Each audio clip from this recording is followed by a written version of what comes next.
Magandang araw po sa lahat ng mga nakikinig dito. At tawagin na lamang po ninyo ko sa pangalang Rafael ng Abuyog, Leyte. Ang kwentong ibabahagi ko sa inyo ay nangyari mga dekada 90. Nang mga panahon yon ay pagpapalay at panghuli ng isda sa ilog yung aming hanap buhay. Nakamulatan ko na rin po yung pagiging lasinggero ng aking amang tawagin nating Rupino. Hanggang sa nagbinata na nga ako at nagkaroon ng mga barkada ay tila ba unti-unti ko na rin nakuha yung kanyang ugali na pag-iinom. Paano ba naman kasi? Parang linggo-linggo na lamang ay laman ako ng inuman kasama yung mga kaibigan ko. Madaling araw na ako nakakauwi sa bahay noon. At kung minsan pa nga, kung saan-saan ako inaabutan ng pagkalasing ko at doon na rin nakakatulog. Parang walang araw na hindi ako pinapagalitan ng aking ina. Dahil sa nag-aalala raw siya at baka mapano nga ako sa inuman. Hindi umano siya nakakatulog ng maayos dahil sa akin. Kapag alam niyang nasa inuman na naman ako at hindi alam kung makakauwi pa ba ng buhay. Kasalanan mo yan, Rupino. Kung hindi ka ba naman isang dakilang lasenggo, di sana hindi ganito yung anak mo. Ikaw yung dahilan kung bakit lasenggero rin ito. Galit na wika pa nga ng nanay ko noon kay tatay. Isang pagkakataon na inumaga na naman po ako ng uwi galing sa inuman. Abay Pemya, bakit nasali mo na naman ako dyan sa pagtatalak mo? Wala naman akong ginagawa. Nananahimik lang ako rito sa sulok, dinamay mo na naman. Sagot pa ng aking ama matapos sumigop ng kape. Nakita kong nilapitan ni mamang si Papang noon at tinutukan ng bit-bit nitong kutsara sabay sabi na, "Sasagot ka pa talaga?" Abay, totoo naman. Kanino ba yan magmamana? Kundi sa'yo lang. Bakit sa tingin mo ba? Sa akin ba nagmana yan? Sino ba sa ating dalawa yung ginagawang tubig yung alak? Aber? Sambit naman ni inay. At dahil sa inis ng aking ama ay minadali na nga po nitong tapusin yung almusal. Patuloy lamang sa pagbubunga nga yung nanay ko noon. At sa pagkakataong yon ay si Papang na naman yung napagbalingan nito ng inis. "Pang, sandali. Hintayin mo ako. Sabay na tayong maglakad." Tawag ko pa nga sa aking ama noon nang makita kong nagmamadali na nga po siyang maglakad. Bit-bit yung mga gamit pang trabaho. Saglit lamang akong nilingon ni Papang at sinabihang dalian ko na raw yung paglalakad at naririnig niya pa rin daw yung boses ni nanay. Rinding-rindi na umano siya sa pagiging bungangera nito. Natawa naman ako nang magmadali na nga siyang maglakad. Nung tuloy na rin akong makalapit ay pabiro niya akong binatukan sa ulo. "Hindi ka na nasanay kay Mamang Pang. Alam mo naman yon. Daig pa yung manok kong tumilaok eh." Sabi ko pa, "Ikaw talagang bata ka oh. Bakit ka kasi nagpakalasenggero? Yan tuloy, dalawa na tayo. Lagi rin tayong nasesermunan." Natatawang saad naman ng tatay ko. Saan pa ba ako magmamana? Nung pagiging lasenggero di ba? Mula bata yan yung nakikita ko. Alangan naman sa kapitbahay nating si Mang Benok, hindi ko naman tatay yun. Pabirong sambit ko naman. Matapos ko ngang sabihin yon, ay tawanan lang po kami ng tawanang mag-ama at nagmamadali na nga sa paglalakad. Saglit na tumigil kami ni Papang sa may ilog para maligo noon at para mawala na rin yung pagiging amoy alak ko. Hindi na kasi nakapagpalit kanina ng damit sa bahay. Gawa ng nagbubunga nga na nga si Mamang at kapag nagtagal pa ako, tiyak na ako naman yung pagbabalingan nito.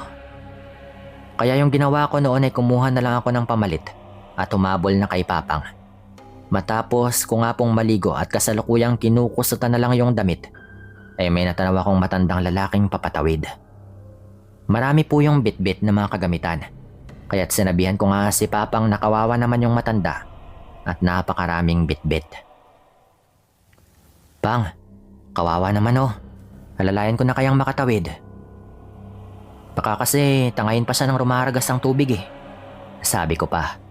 Tumango naman si Papang noon at nagwika na mas mainam pang araw na alalayan ko umano yung matanda.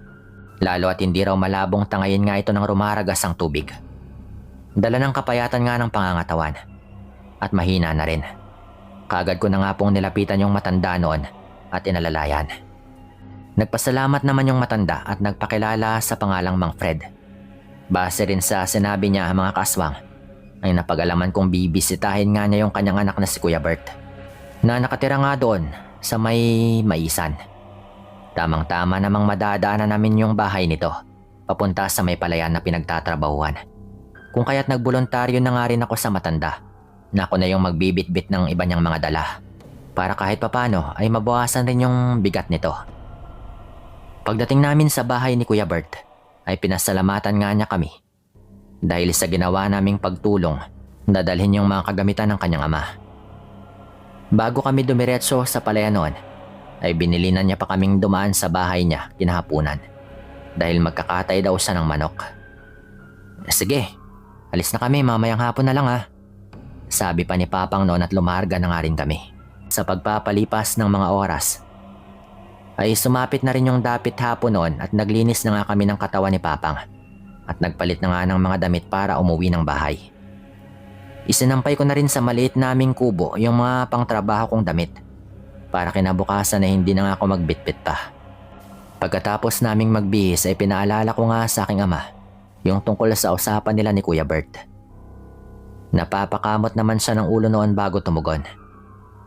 Anya pa, mayayari na naman daw kami sa aking ina. Oras na amoy alak na naman daw kami nitong aming pag-uwi. Magkakatay kasi ng manok si Kuya Bert kaya natitiyak niyang may alak na naman na ilalabas pang partner doon sa pulutan. Hayaan mo na. Anong magagawa natin ay alak lang yung mismong lalapit sa atin. Kibit balikat na saad pa nga ni Papang noon na napapailing pa ng tawa. Pagdating nga namin sa bahay ni Kuya Bert ay hindi nga nagkamali si Papang noon. Tapos nang magkatay si Kuya Bert noon ng manok at nakahanda na nga yung mga alak sa balkonahe. Kami na lang talaga yung kulang noon para maumpisahan na nga rin yung inuman. Sakto namang dumaan nga yung isa pa naming kababaryong tawagin nating Mang Bernie. Kung kaya tinawag nga ito ni Kuya Bert at inaya na rin. Oo nga naman paring Bernie, daan ka na dito. Sabay na tayo mamayang umuwi. Magkalapit lang din naman yung bahay natin eh. Tsaka mas tigre yung asawa ko kaysa sa asawa mo. Kaya okay lang yan.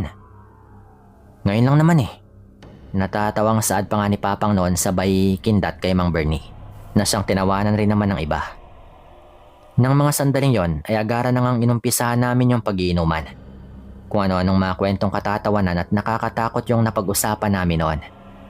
Taga ibang baryo po kasi itong si Kuya Bert at nakapangasawa lang ng taga rito sa lugar namin kaya't hindi ko alam na manggagamot pala yung tatay nito.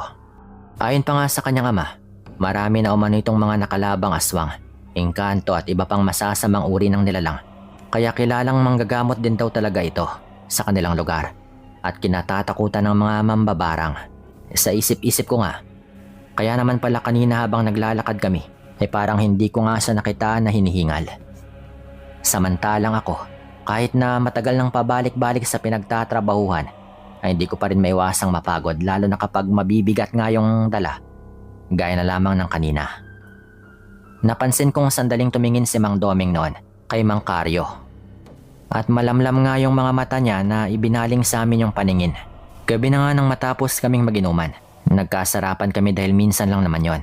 Halos umikot na nga sa mga ginagawang panggagamot ni Mang Fred ang naging paksa namin noon habang nagiinuman. Nakakatuwa at nakakaliw kasing makinig. Mabuti na lamang at may buwan pa nga ng gabing yon, kaya't hindi na kami manganga pa sa dilim pauwi. Bago nga kami umalis, ay nakita kong may inabot na bagay si Mang Fred sa aking ama. At noong tanungin nga ni Papang kung ano nga ba yon, ang sabi lang ng matandang manggagamot ay buntot ng pagi raw ang bagay na kanyang inabot. Nakaramdam raw kasi siya ng hindi maganda sa paligid, kaya tirami na lang daw muna namin kaysa ibalik niya nga agad sa labas. Ayaw pa sanang tanggapin ni Papang, sa pag-aakalang binibiro lamang siya ng matanda. Pero si Kuya Bert na nga yung pumilit kay Papang noon na kunin na yung buntot ng pagi. Alam niyang hindi raw nagkakamali ang kanyang ama oras na kutuban nito. 100% may hindi nga magandang mangyayari. Kaya mas mainam na raw na kunin na nga ni Papang ang binigay ng kanyang ama. Nag-aalangan mang maniwala yung aking ama, ay kinuha nga niya yung buntot ng pagi at nagpaalam na kami sa mag-amang yon. Habang naglalakad na nga pa uwi ay nakangisip ang nagwika si Mang Bernie na hindi raw totoo yung aswang na sinasabi noong matanda. Tumanda na lang din daw siya sa mundong ginagalawan niya at ni minsan wala pa umano siyang nakikitang aswang kaya't wag raw kaming magpapaniwala. Medyo pasuray-suray pa nga ito habang nagsasalita at talatang lango na nga sa alak. Hanggang sa lumipas lamang yung ilang sandali at malapit na nga kami sa ilog noon.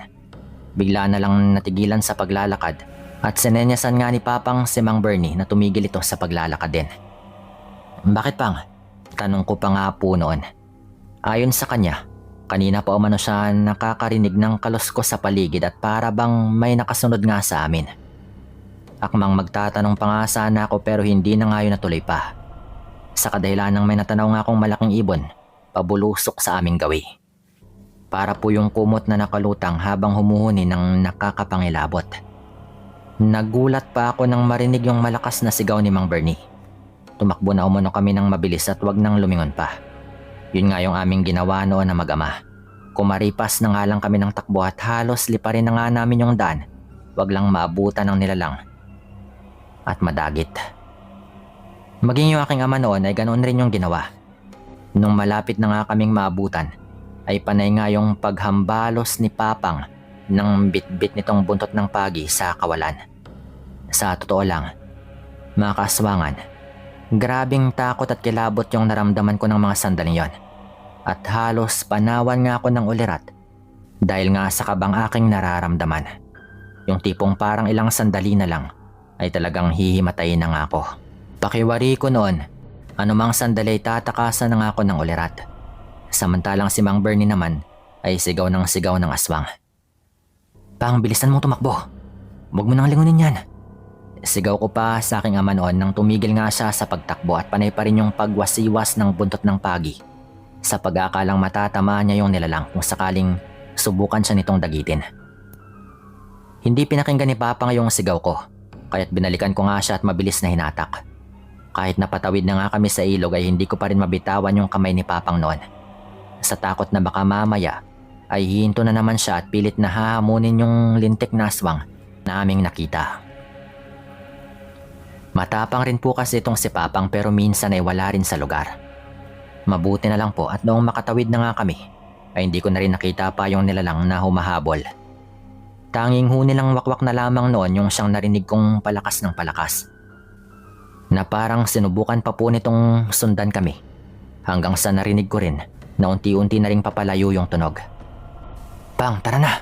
Wala na rin siya. Malayo na yon at hindi na tayo mahahabol. Natakot yata sa buntot ng paging dala mo. Sabi ko pa nga sa aking ama noon. Hindi ko na rin kasi matanaw pa si Mang Bernie gawa ng daig pa nga nito yung hinabol ng ahas sa sobrang bilis kong kumaripas ng takbo. Noong makauwi na nga kami sa bahay ay grabing paninermo na naman yung aming natanggap kay Mamang. Pero yung lahat ng yon ay tanggap na lang po naming dalawa ni Papang. At ni isang salita ay wala na rin pong narinig sa amin yung nanay ko. Matapos nga yung pangyayaring yon, ay nanghingi kami ng pangontra kay Mang Fred laban sa aswang. Pero nilimitahan na rin po naming dalawa ni Papang yung pagiging adik sa alak. Kumbaga sa bahay na lang din po kami umiinom o kaya sa kapitbahay. At hindi na rin kami lumalayo pa sa takot na baka meron na naman kaming engkwentrong maranasan sa mga nilalang na tinatawag nga po nating aswang. Hanggang dito na lang din po itong kuwento ko at maraming salamat po.